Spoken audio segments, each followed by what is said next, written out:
பிரசன்னராய் கூட இருப்பவரே, அற்புதராய் கூட வருபவரே, என்னை விட்டு எடுபடாத நல்ல பங்கே என்னை தந்திருக்கிற நல்ல வாய்ப்பினை சரியான விதத்திலே பயன்படுத்திக் கொள்ள நான் ஆசையாக இருக்கிறேன். இன்று ஆராதனை என்பதனால் அத்தனை சுருக்கமாக உங்களோடு கூட நான் இருந்து கடந்து போக விரும்புகிறேன். நேற்றைய தினம் உபவாச கூட்டத்தில் மனம் திறந்து எந்த விதமான ஒளிவு மறைவும் இல்லாமல் நான் உங்களோடு கூட பேசினேன். எனக்கு மறைச்சி பேசவோ அல்லது ஏமாற்றி பேசவோ அல்லது நடிப்புடன் பேசவோ எனக்கு தெரியாது. நான் அங்கே இருந்ததை விட இங்கே கர்த்தர் என்னை மேன்மையாக வைத்திருக்கிறார். அதை சொல்லுவதிலே எனக்கு எந்த விதத்திலும் தயக்கம் கிடையவே கிடையாது. ஒன்றும் இல்லாதவனாய், நாதியற்றவனாய், குடும்பத்தாரால் ஒதுக்கப்பட்டவனாய், அனாதியாய் நான் வந்த போதுதான் இந்த கும்மிடிப்பூண்டி கிரேஸ் சபை எங்கள் குழுவை ஏற்று இந்த பகுதி முழுவதும், கும்மிடிப்பூண்டி மாத்திரம் இல்லை, இந்த கடைசி வரைக்கும் அன்று கிராமங்களிலே தெருக்களிலே இயேசு நல்லவர் என்று நான் பிரசங்கிக்க தொடங்கினேன். இன்றைக்கு தென்னிந்தியாவிலே அநேக பகுதிகளிலே ஆயிரக்கணக்கான ஜனங்களுக்கு எத்தனையோ மேடைகளிலே இயேசு நல்லவர் பிரசங்கிக்கிற அளவுக்கு கர்த்தர் என்னை உயர்த்தினார். நன்றி மறப்பது நன்றன்று, நன்று அல்லது நன்றே மறப்பது நன்று. எனக்கு ஒரு நன்றி கடன் ஆண்டவர் செஞ்சிருக்கிறார். அந்த நன்றி கடனுக்காக தான் நான் அயராத ஆண்டவருடைய பணியை செய்து கொண்டிருக்கிறேன். ராத்திரெல்லாம் தூக்கம்லாம் வராது. நான் தூங்கி பல காலங்கள் ஆயிற்று. தூங்குவது போல படுத்திருப்பேன், தூக்கம் வராது. காரணம், என்னுடைய ஆரம்ப கால ஊழியத்தில் சாப்பாடு இல்லாமல், படுக்க இடம் இல்லாமல், உடுக்க உடை இல்லாமல், கடினில், கிரவுண்டில், சைக்கிள் பிரேமில் தடவைத்து படுத்த போது தூக்கம் போனது இல்லையா? அன்றைக்கு போன தூக்கம்தான். இன்றைக்கும் நிறைய தூக்கங்கள் கிடையாது. ரொம்ப மீட்டிங் போயிட்டு வந்து டயர்டானால் தூங்கிடுவேன். கொஞ்ச நேரம் தான் தூக்கம் வரும்.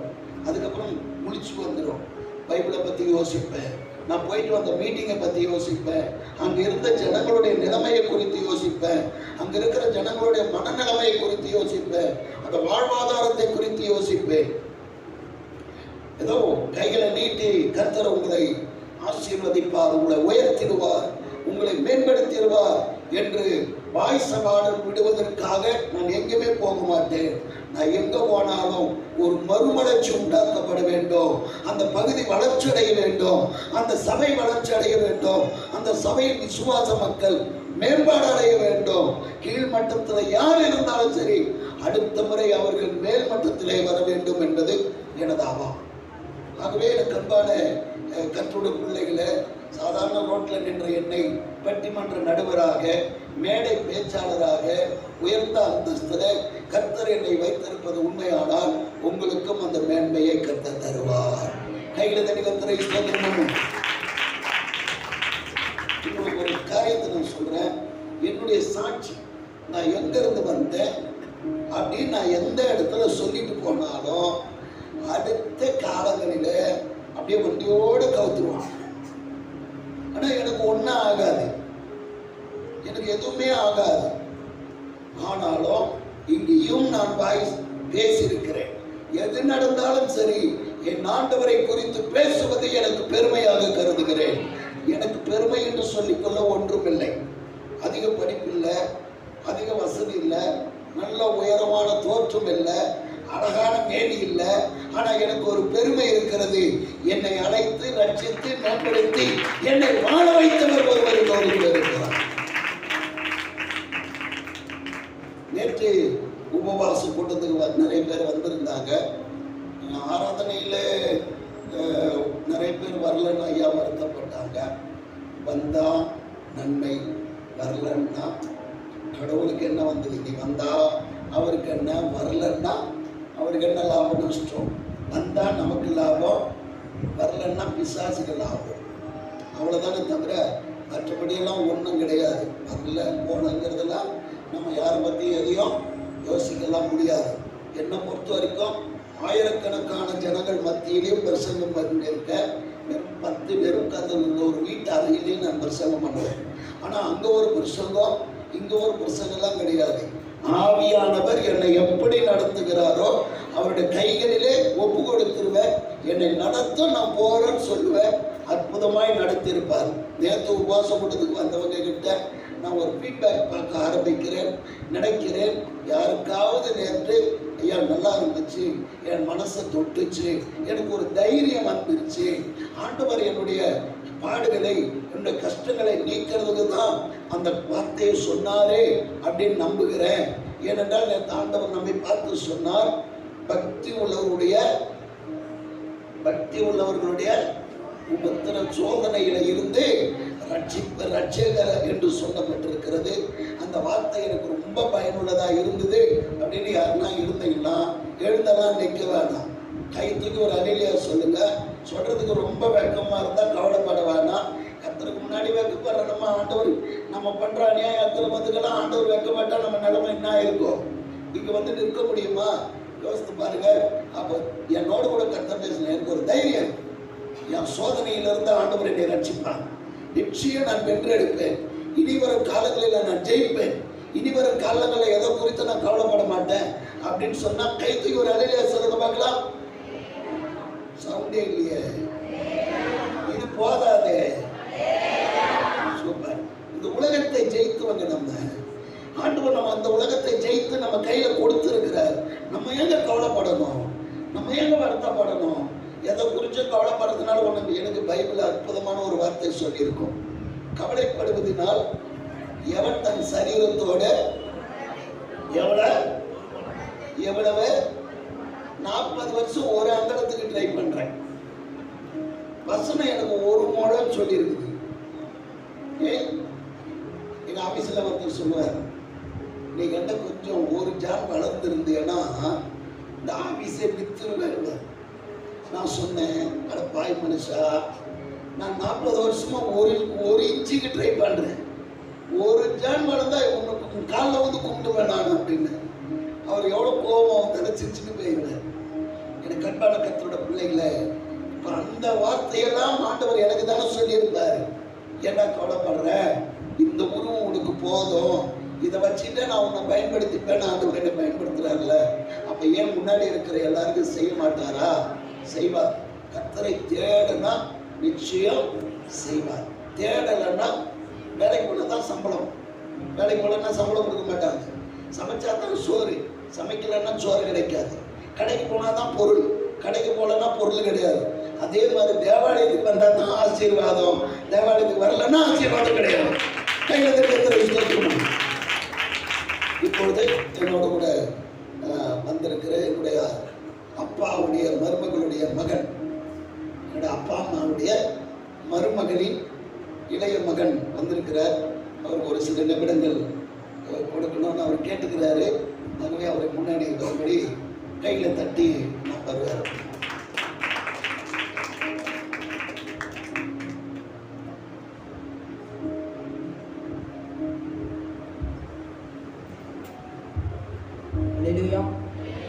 நிர்பந்தம் நிர்மூலமாகாமல் இருப்பதும் அவருடைய சுத்த கிருபை.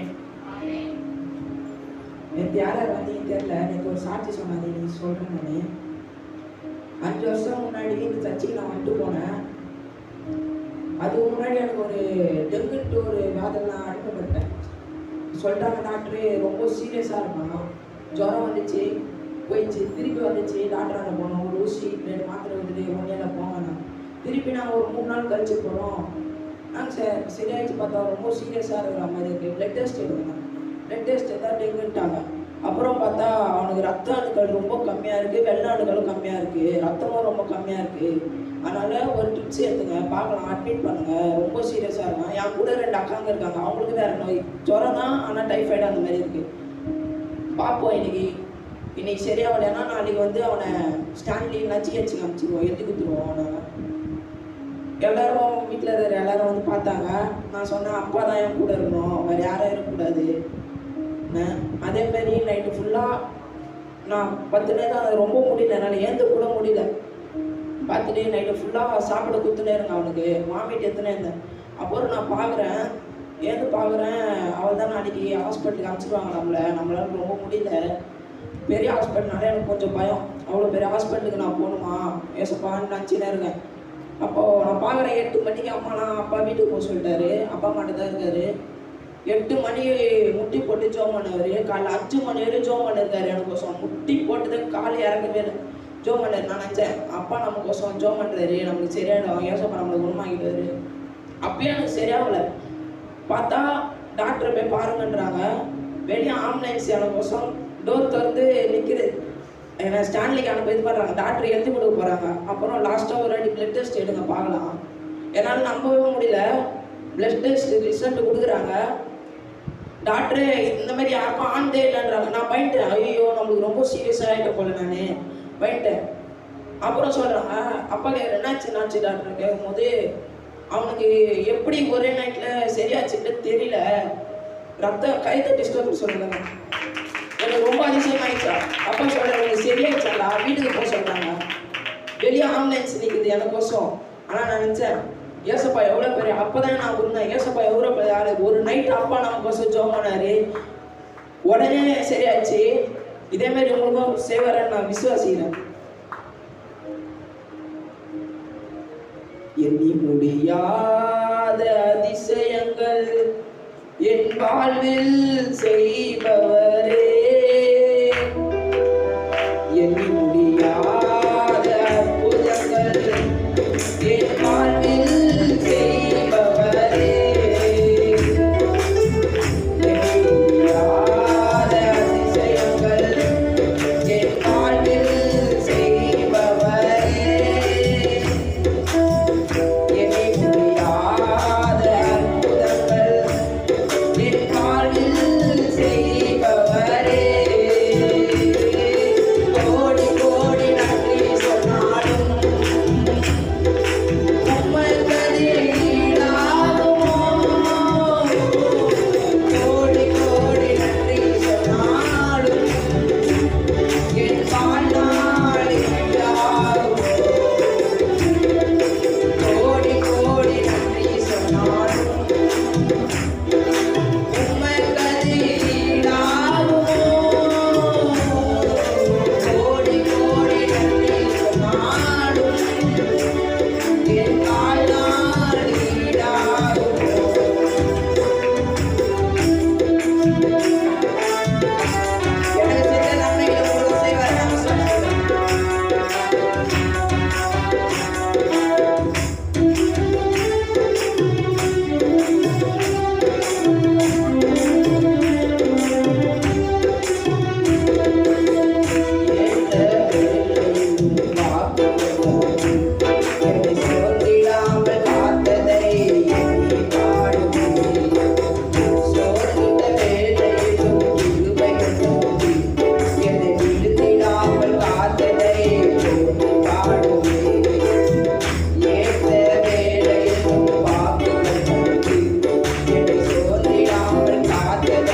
சகோதரர் அவர்களுக்கு மனமார்ந்த நன்றி.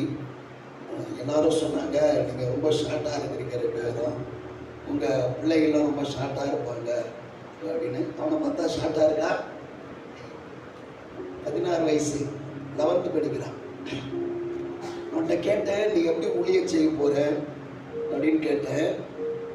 உங்களை மாதிரி நான் எல்லாத்தையும் இழந்துட்டு, எல்லாத்தையும் விட்டு கொடுத்துட்டு, எல்லாத்தையும் விட்டுட்டு உங்களை மாதிரிலாம் நான் ஊழியம் செய்ய முடியாது. அது அந்த காலம். நீங்கள் 90s கிட்ஸு, நான் 21 செஞ்சுரி. அதனால் நான் படித்து IPS ஆகிடுவேன். IPS ஆனவொன்னா அதிகாரம் என் கையில் வந்துடும். அதை வச்சுக்கிட்டு நான் அவனோட ஊழியத்தை என்ன செய்வேன்? அதிகாரத்தோடு செய்வேன். லட்சக்கணக்கான ஆத்மாக்களை நான் ஆண்டவர் பக்கம் கொண்டு வருவேன்னு சொல்லி சவாலோடு கூட இருக்கிறார்.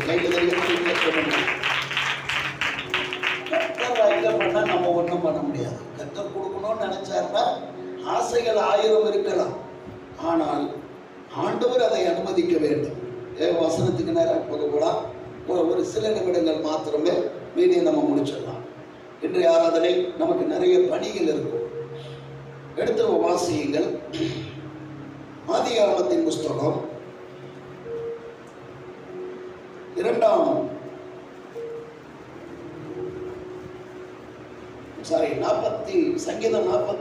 அதிகாரம் 4வது வசனத்தை நாம் வாசிக்கலாம்.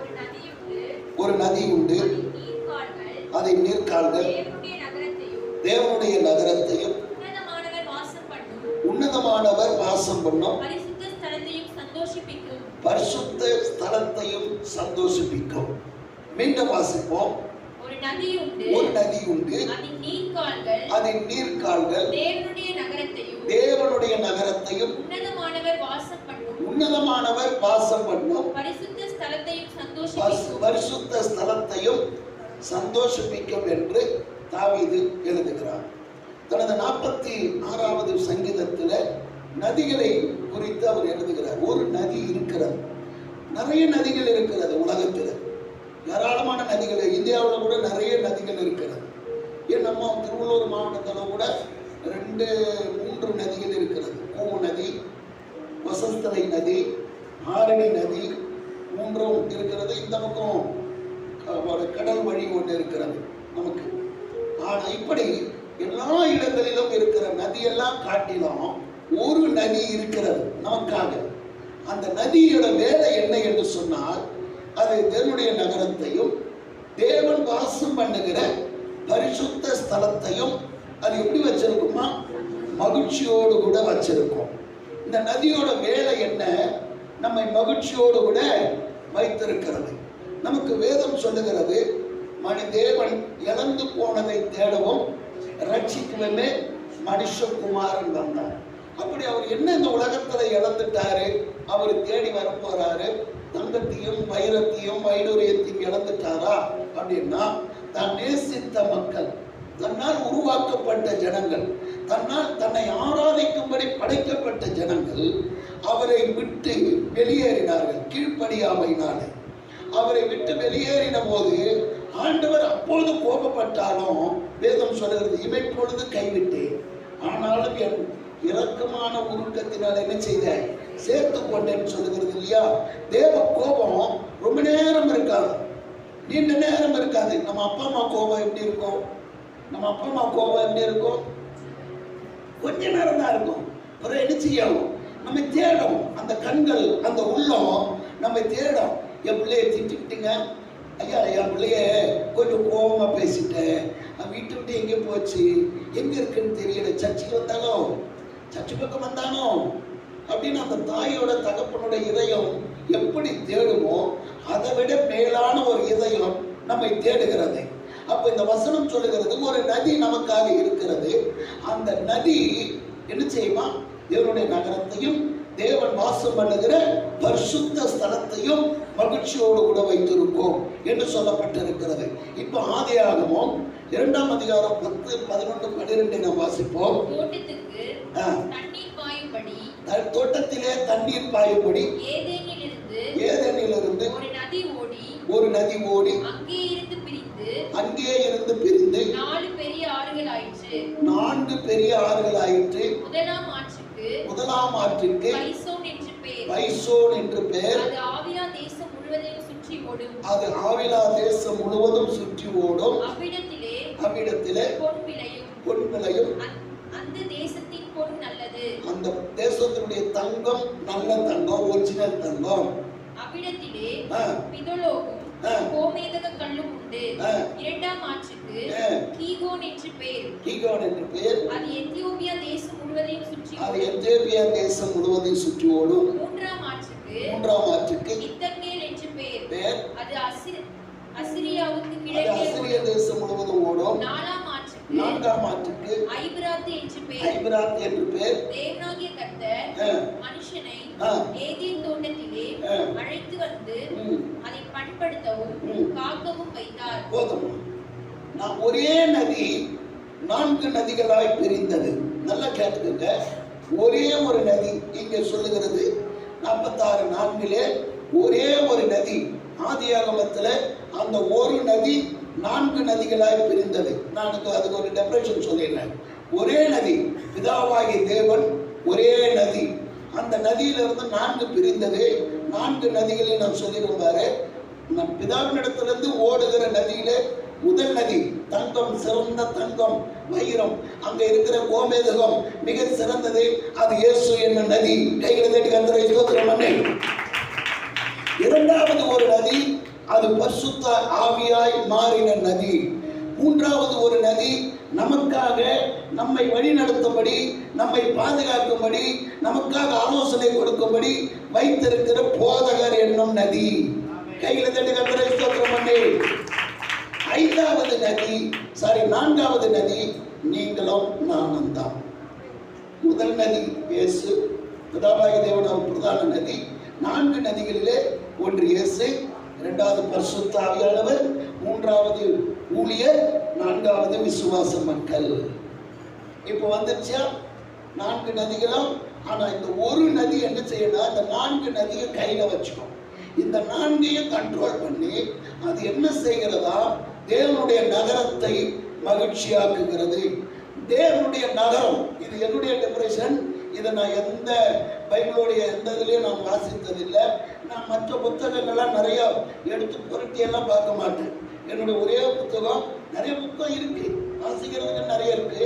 ஆனால் நான் அதிகமாக நேசித்து வாசிக்கிறது பைபிள் தான். அப்போ என்னுடைய டெஃபினிஷன்ல பார்த்தீங்கன்னா அந்த ஒரு நதி தேவனுடைய நகரத்தை சந்தோஷமா வச்சுக்கோ அப்படின்னா அந்த நதி தேவாலயம். இந்த தேவாலயம் ஒரு நகரம். எப்படி இது ஒரு நகரமாய் மாறுகிறது?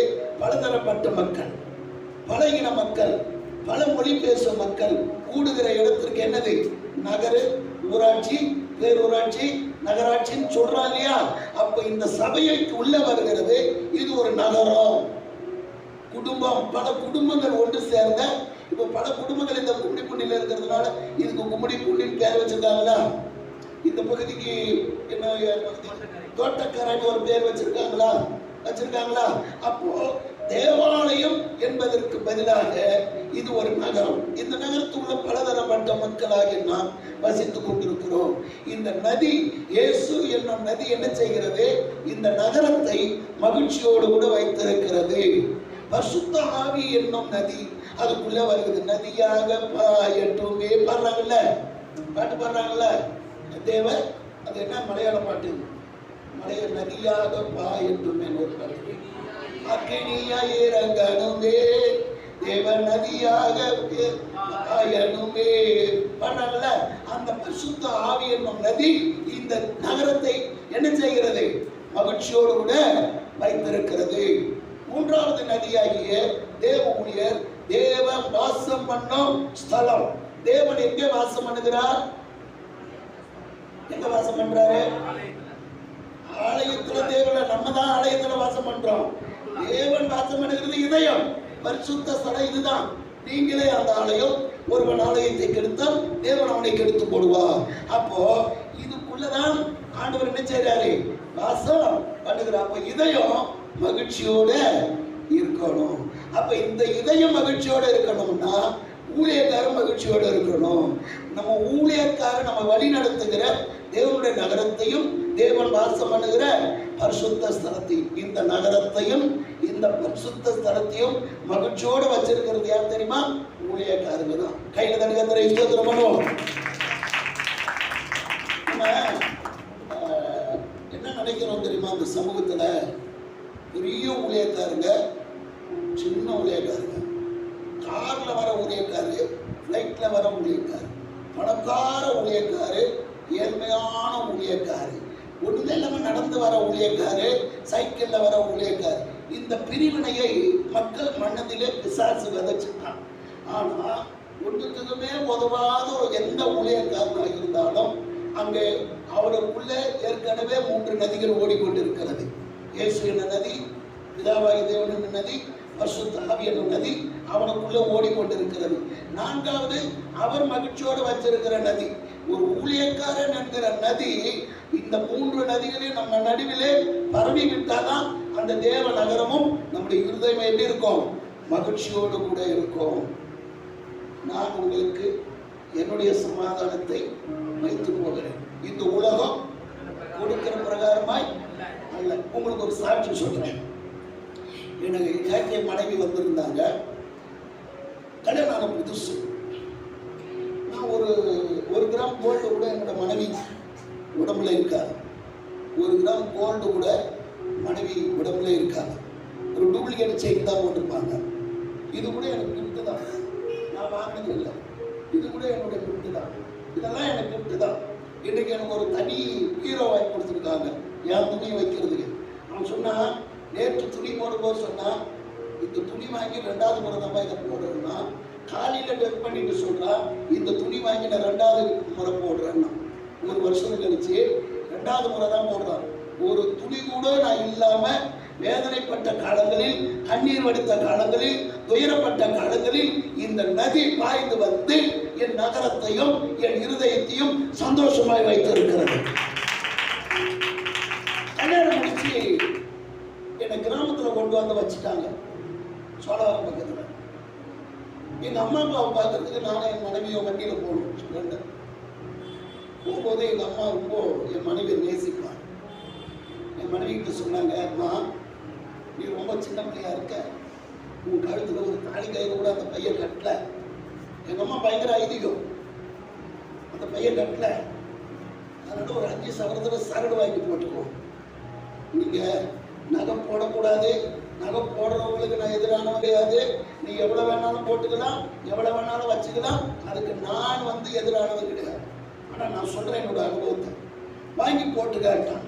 இதை கேட்டுட்டு எங்க வீட்டம்மா வீட்டுக்கு வந்தான். அப்போ குழந்தைலாம் கிடையாது, கல்யாணம் ஒரு 2-3 மாசத்துக்குள்ள வந்து அழகா பக்கத்துல உட்காந்து சாப்பாடு போட்டுட்டு சொன்னாங்க, ஏங்க நான் கேட்கல, உங்க அம்மா கேட்க சொன்னாங்க, ஒரு 5 சவரன் சரடு வாங்கி போடுங்க.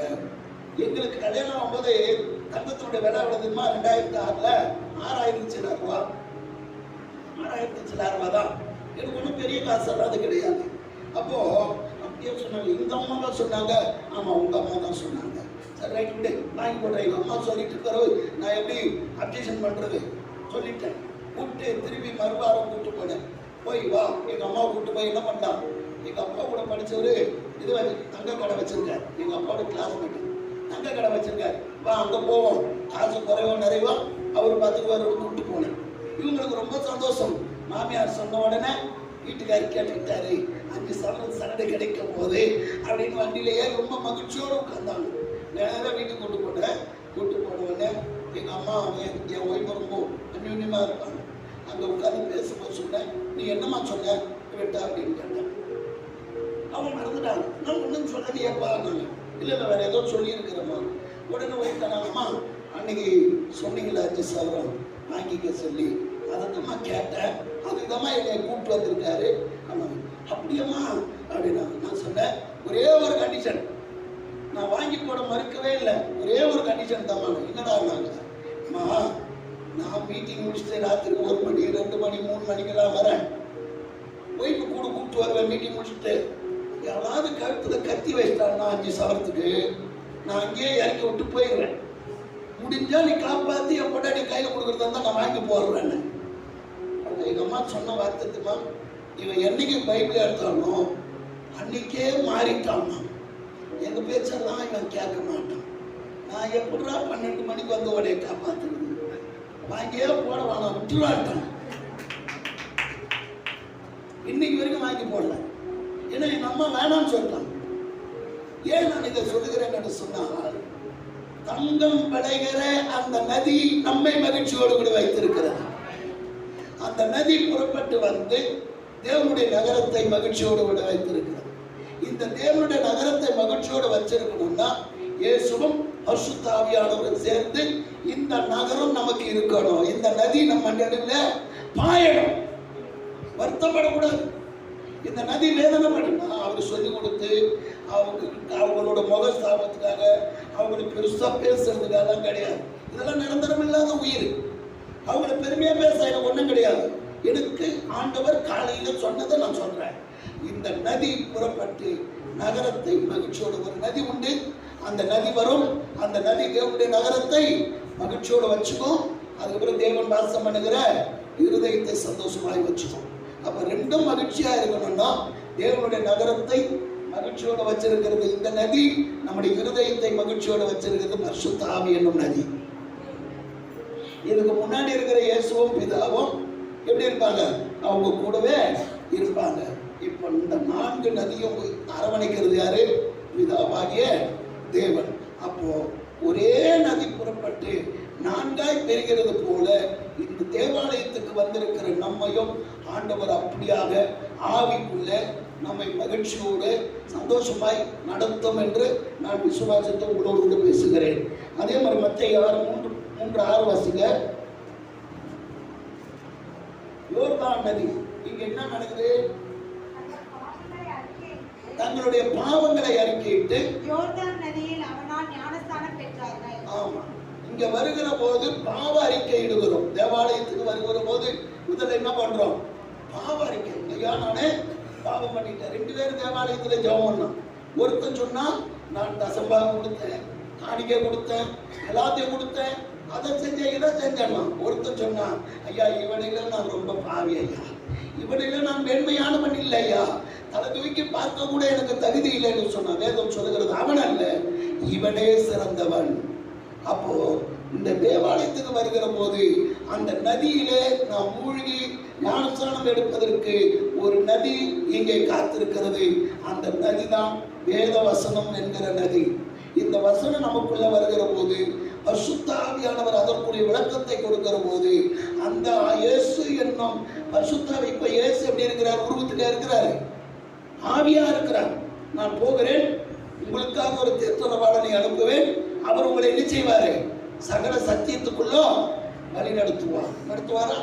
நேற்று அதுதானே பாடின, தேற்றரவாளனே என்னை தேற்றவாளன் என்று பாடினேன். அப்போ ஒரு நதி இருக்கிறது, அது இயேசு என்னும் நதி. அந்த இயேசு என்ற நதி பரிசுத்த ஆவியானவராய் பிரிந்து அந்த பரிசுத்த ஆவி என்னும் நதி ஊழியக்காரனாய் மாறி அந்த ஊழியக்காரன் என்னும் நதி தேவாலயமாய் மாறி நம்மை மகிழ்ச்சியோடு கூட வைத்திருக்கிறது. சபைக்கு வந்த பிறகு துக்கத்தோடு போகக்கூடாதுங்க. வெளியில தேவாலயத்துக்கு வந்துட்டு வேதனையோடு போகக்கூடாது. தேவன் அதை ஒருபோதும் விரும்ப மாட்டான். நிறைய பேரை நம்ம போட்டு கடிச்சு உதறி அனுப்பிச்சுடுவாங்க. ஒருத்தர் சொன்னார், நீ எப்ப பார்த்தாலும் ஜாலியாக பிரசங்கம் பண்ற, ரொம்ப கண்டிச்சு உணர்த்தி பிரசங்கம் பண்ண மாட்ட. நான் கண்டிச்சு உணர்த்தி பேசி அவன் ஏதாவது பண்ணிக்கிட்டான்னா நான் குற்றவாளி ஆகிட்டேன். ஆனா வாரம் முழுவதும் கஷ்டத்தை அனுபவிச்சு குடும்பத்தில, அலுவலகத்துல, வேலை செய்யற இடத்துல, கடங்காரங்கிட்ட, கொலகாரங்கிட்ட, திருடங்கிட்ட, பொறுக்கிக்கிட்ட வேதனையை அனுபவிச்சு கடைசி ஒரு நாள் வருகிறார்கள். அவர்கள் தேவனுடைய சமூகத்துக்கு வருகிறார்கள். இங்கேயும் அவர்களை குடும்பப்படுத்தி அனுப்பினார். அவர்கள் எங்கே போவார்கள்? தேவனுடைய நகரமாகிய திருச்சபைக்கு வந்திருக்கிற கர்த்தருடைய பிள்ளையே, உன்னை மகிழ்ச்சியோடு கூட வைத்திருக்கிற ஒரு நதி இருக்கிறது. அந்த நதி நமக்கு திருமுழுக்கு கொடுத்து ஆவியிலே நிரப்பி மகிழ்ச்சியோடு கூட வைத்திருக்கிற நதி. ஒரு நதி உண்டு. அது என்ன பண்ணுமா? தேவனுடைய நகரத்தையும் தேவன் வாசம் பண்ணுகிற இருதயம். எப்பவுமே இருதயம் எப்படி இருக்கணும் தெரியுமா? ரொம்ப டென்ஷனா வச்சிருக்காத, பிபி வந்துடும். ரொம்ப டென்ஷனா வச்சிருக்காத, சுகர் வந்துடும். நான் எப்படி தானே இருக்கிறேன், பல்கா இருக்கிறேன்ல. சொல்லணுமா நீங்க, எனக்கு சுகர் கிடையாது, பிபி கிடையாது, கொலஸ்ட்ரால் கிடையாது, இது வரைக்கும் இல்லை. அடுத்த இறங்கின பிறகு என்ன நடக்கும்னு எனக்கு தெரியாது, உறுதியா எனக்கு இருக்காதுன்னு சொல்ல வரல. ஆனா என்ன தெரியுமா, அந்த நதி என்னை வழி நடத்துகிறது. பரிசுத்த ஆவி என்னும் நதி என்னை வழிநடத்துகிறது. இது போன்ற மூத்த ஊழியர்கள் என்னை வழிநடத்துகிறார்கள். பல சபைகள் என்னை வழிநடத்துகிறது.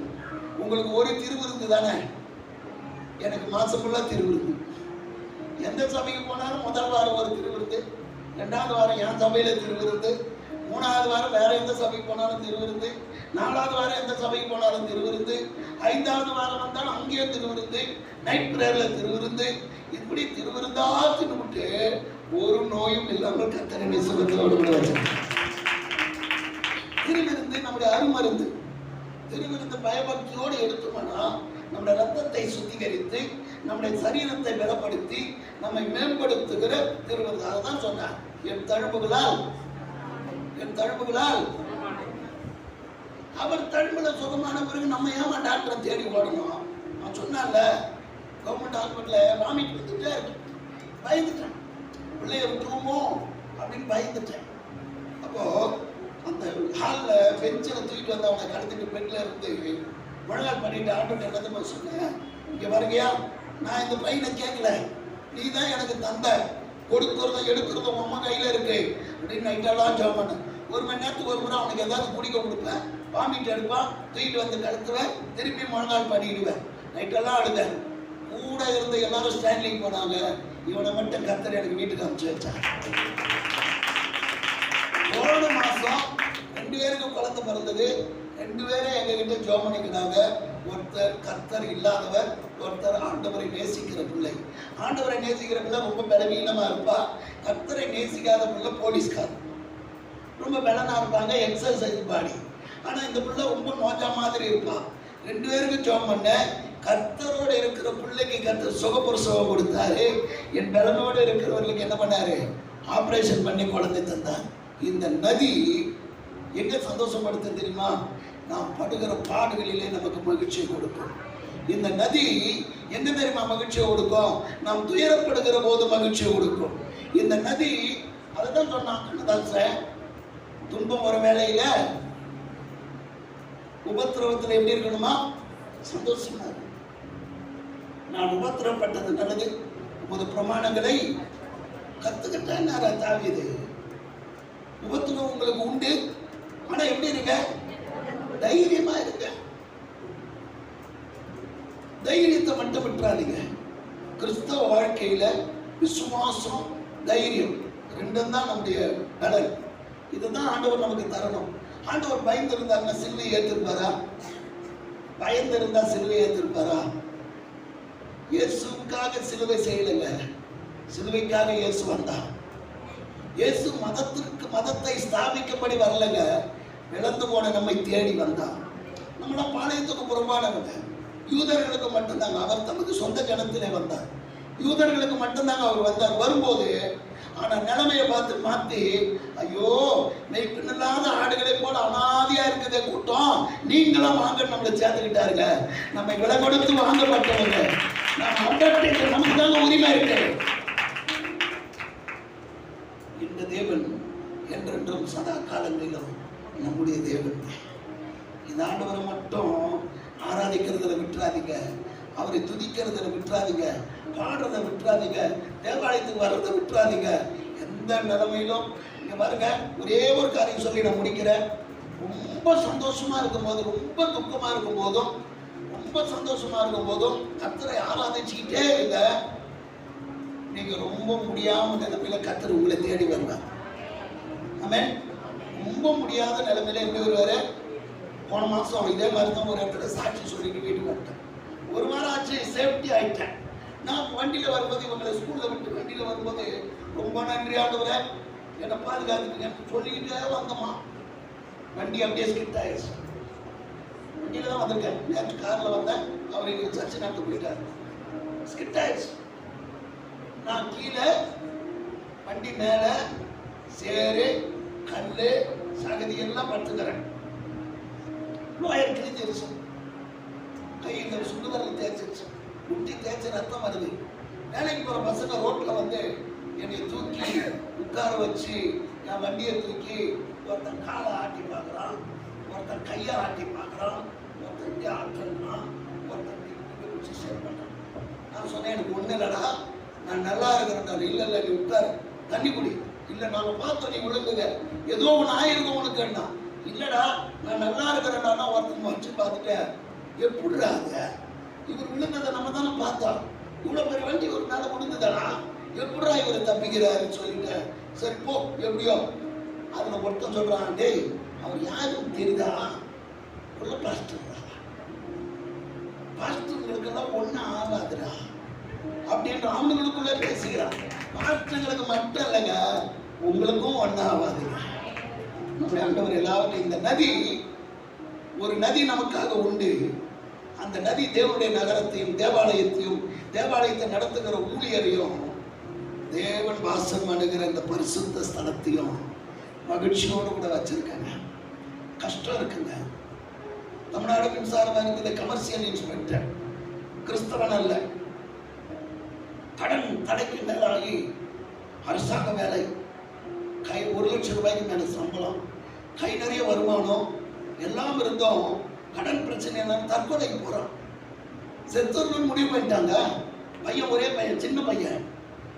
யாரோ சொன்னாங்களாம், டேய் இந்த குள்ளமா ஒரு கிளாஸ் இருப்பார்ல, அவர் போய் பாருடா, வீடு தெரியாது, நான் சொல்றேன்டா, ரூட் மட்டும் சொல்றேன் போட. காலையில 7 மணிக்குங்க ரெடியாகி வெளியில வந்து நிக்கிற, என் வாசல்ல வந்து கண்ணீர் விட்டு கதறான், நான் செத்துட்டு போறேன். யாருடா நீ, என் வீட்டு வாசல்ல ஏன்டா வந்து சாவுற, கடன் தாங்க முடியல, தற்கொலை பண்ணிக்க போறேன் சார் நான் அப்படின்னா. மேடம் முதல்ல உள்ள சேரை போட்டு உட்கார வச்சு என் மனைவி கிட்ட சொன்ன, முதல்ல அவனுக்கு தண்ணியை கொடு, அவனுக்கு டீயை கொடு, உட்கார வச்சு என்னடா அவன் பிரச்சனை, கடன்காரங்களா என்ன நெருக்கிறாங்க, என்னால் வாழ முடியல, எங்கடா வேலை செய்யற, ஈவில வேலை செய்யற, எவ்வளோடா சம்பளம், 1 லட்சம் சம்பளம், வருமானம் எக்ஸ்ட்ரா, அது லிமிட்டட், அன்லிமிட்டடு, எக்ஸ்ட்ரா வருமானம் அன்லிமிட்டடு. அப்ப ஏன்டா சாவ போற, என்னால சமாளிக்க முடியல, நான் செத்துருவேன். அவன் சோழர்ல கை வச்சு சொன்னேன், சாகும்படி ஆண்டவர் உன்னை என் வீட்டுக்கு அனுப்பல, உன்னை வாழும்படி கர்த்தர் உன்னை என் வீட்டுக்கு அனுப்பிச்சிருக்கிறார். கர்த்தர் பிரச்சனைகளை தீர்க்க வல்லவராக இருக்கிறார். உங்களுக்கு ஒரு அரசியல் தெரியுமா, அவன் எல்லாத்திலிருந்து வந்து அவன் பையன் காலேஜில் படிக்கிறான், இன்னைக்கு 40 லட்சம் ரூபாயில ஒரு வீடு கட்டிட்டு இருக்கிறான். செத்துட்டு இருந்தா கிடைக்குமா? ஒரு நதி உண்டு, அந்த நதி நம்மை வாழ வைக்கணும். அவர் நீர்க்காலங்களின் ஓரமாய் நடப்பட்டு தன் காலத்தில் தன்கனியை தந்து இலை உதிராதிருக்கிற மரத்தை போல் இருப்பான். இலை உதிரவே இல்லை. என் தம்பிங்கெல்லாம் மாட்டேன், எல்லா தம்பியும் மாட்டேன், என் முடி மட்டும் நின்று போச்சு, இலை உதிராது இருக்கிறான். என் தம்பி பொண்டாட்டிங்களாம் கேட்குறாங்க, எங்க உங்க அண்ணனுக்கு மட்டும் என் முடி காட்ட மாட்டோம். அதுக்கு என் தம்பி சொன்னா, நீ தான் மொட்டை அடிச்சிட்டேன், ஏற்கனவே எங்கள் அண்ணி அடிக்கிறாங்களா என்னன்னு தெரியல, மாட்டேன் எங்கள் அண்ணனை. இலை உதிராது இருக்கிற மரத்தை போல இருப்பான். எனக்கு அன்பான கர்த்தரோட பிள்ளைகளே, இலை உதிர்னா இது இல்லை, துக்கம் துயரம் இல்லாத மனிதனாக இருப்பான். நதி ஓரமா நடப்பட்ட மரத்துக்கு எதனா கஷ்டம் இருக்குமா? தேவையான தண்ணி கிடைக்கும், வெயில் கிடைக்கும், பொருளாதாரம் அதுக்கு தேவையான சக்தி கிடைக்கும். அது ஏங்க இலை உதிரணும்? அதே போலதான் கர்த்தர் நமக்குள்ள ஒரு நதி இருக்கிறது.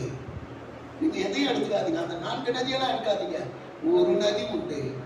அந்த நதி தேவனுடைய நகரத்தை he is a president of the town, he is a town panchayat president, he is a councillor, he is a district president, he is a president of India, he is a president of heaven. ஒரு நதி இருக்கிறது, அந்த நதி நம்மை மகிழ்ச்சியோடு கூட வைத்திருக்கிறது. இந்த நகரம் மகிழ்ச்சியா இருக்கிற போது இந்த உள்ள மகிழ்ச்சியா இருக்கும், இந்த உள்ள மகிழ்ச்சியா இருக்கிற போது நம்முடைய குடும்பம் மகிழ்ச்சியா இருக்கும். நான் அரசாங்கத்துக்கு ஒரு இது எழுதினேன், ஒரு தனி மனிதனுடைய கல்வி ஒரு குடும்பத்தின் வளர்ச்சி, பல குடும்பங்களின் வளர்ச்சி, ஒரு தெருவின் வளர்ச்சி, பல தெருக்களின் வளர்ச்சி ஒரு நகராட்சியின் வளர்ச்சி, பல நகரங்களின் வளர்ச்சி ஒரு மாவட்டத்தின் வளர்ச்சி, பல மாவட்டங்களின் வளர்ச்சி ஒரு மாநிலத்தின் வளர்ச்சி, பல மாநிலங்களின் வளர்ச்சி தேசிய வளர்ச்சி. ஆகவே ஒரு சபை ஒரு சபைக்கு வர ஒரு விசுவாசியின் வளர்ச்சி அந்த குடும்பத்தின் வளர்ச்சி, அங்க இருக்கிற குடும்பத்தின் வளர்ச்சி அந்த தெருவின் வளர்ச்சி, அங்க இருக்கிற பல தெருக்களின் வளர்ச்சி இந்த கும்மிடிப்பூண்டின் வளர்ச்சி, இந்த கும்மிடிப்பூண்டின் வளர்ச்சி திருவள்ளூர் மாவட்டத்தின் வளர்ச்சி. நீங்கள நானும் சாதாரணமான ஆள் இல்ல, போர் வீரர்கள். எழுப்பி நிற்கலாமா?